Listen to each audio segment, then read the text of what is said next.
Hey, how's it going, everybody? So, today we're going to be talking about Average Joe, which is the title of this book. Average Joe Become the Silicon Valley Tech Genius. So, it is a book by Shawn Livermore, and let me read the back of the book for you guys. How did some tech founders create breakthrough products and grow their startups to billions in value in just 1 to 2 years? How did the founder of one startup convince an investor in a brief car ride to sign a term sheet for 4 billion? How do some in tech have a magic touch or mystique that opens doors, raises venture capital, and suspends reality? They are tech geniuses that enamor the media and amaze the public. They invoke their powers and make apps go viral with their secrets, techniques, and charisma. But the tech genius is a myth. Their secret methods are formulaic, replicable, and sustainable. This book will dispel the myth of the tech genius and yet paradoxically show you how to become one yourself. You'll learn how the creators of Gmail, Slack, Dropbox, Ring, Snap, Bitcoin, Groupon, and WeWork were able to work their magic on products and on people. You'll gain new skills and creativity backed by neuroscience, like the Slow Create Network.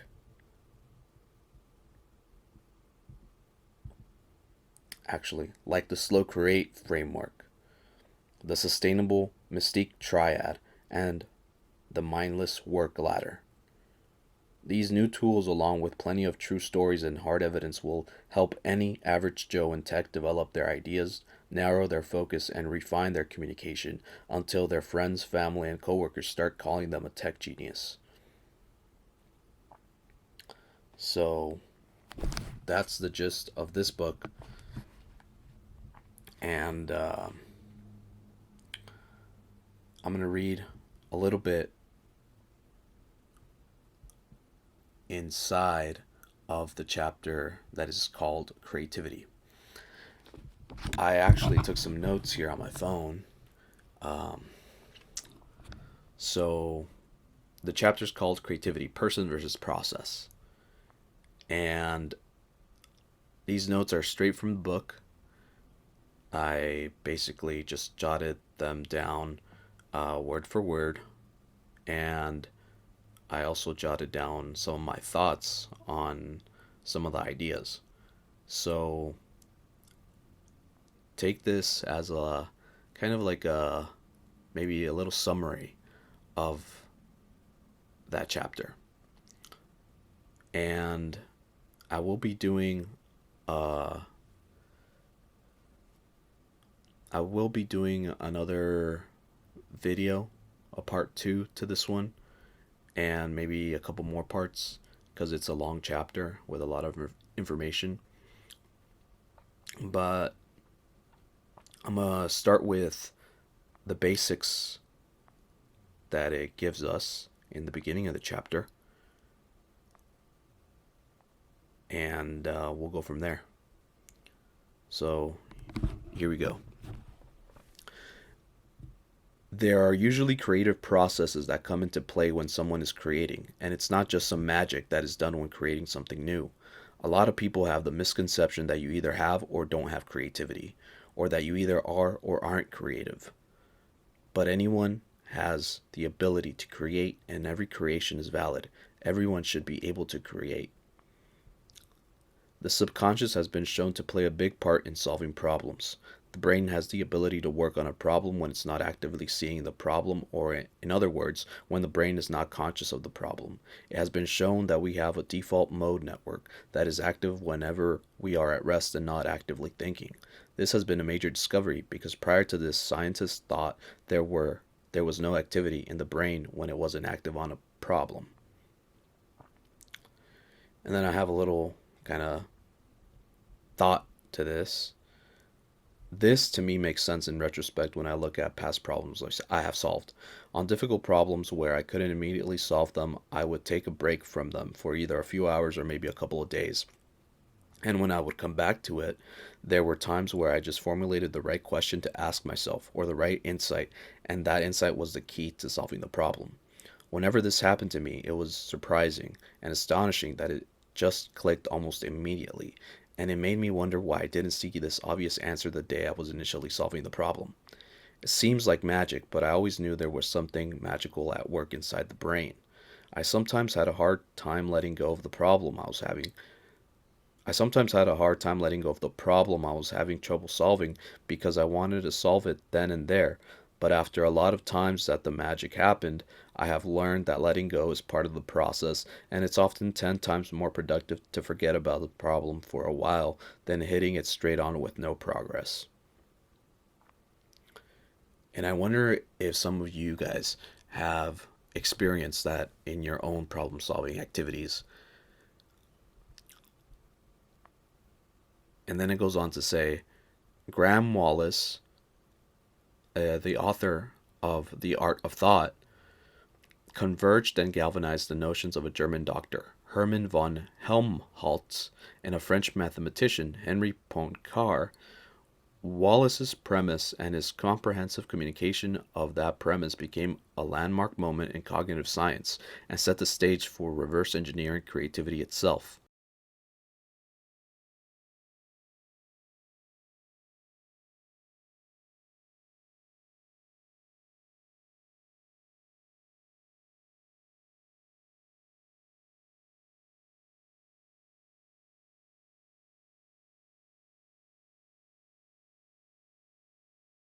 What he's talking about here is creativity and how he basically took these ideas from these two people and synthesized them and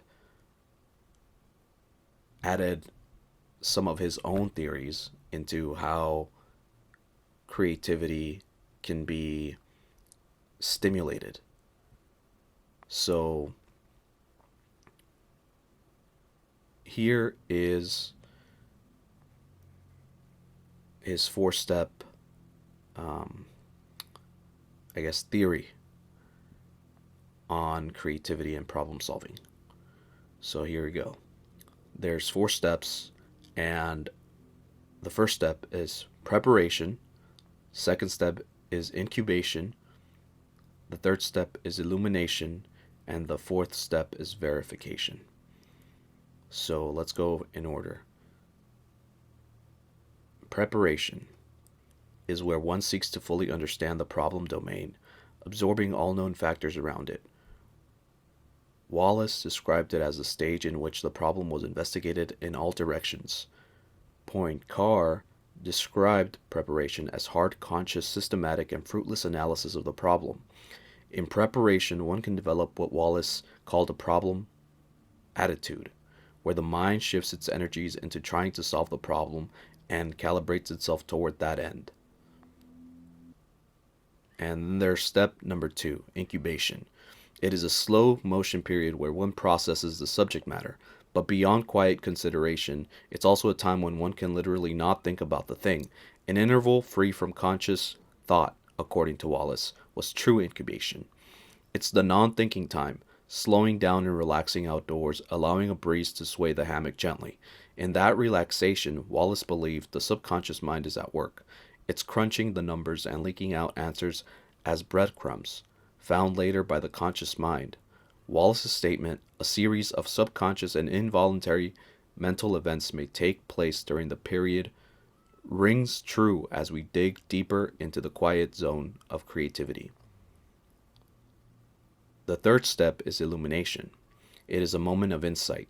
Illumination isn't a step per se, it's more of a phase. It signals the exit from the incubation phase and happens in the liminal space. That is, the transitionary phase between what was and what will be, what is and what could be. Illumination is nonverbal, pre-linguistic, and subconscious. It's a connecting of the dots. Illumination can sometimes come in a flash or click, but most of his writings reference it as more of a transition.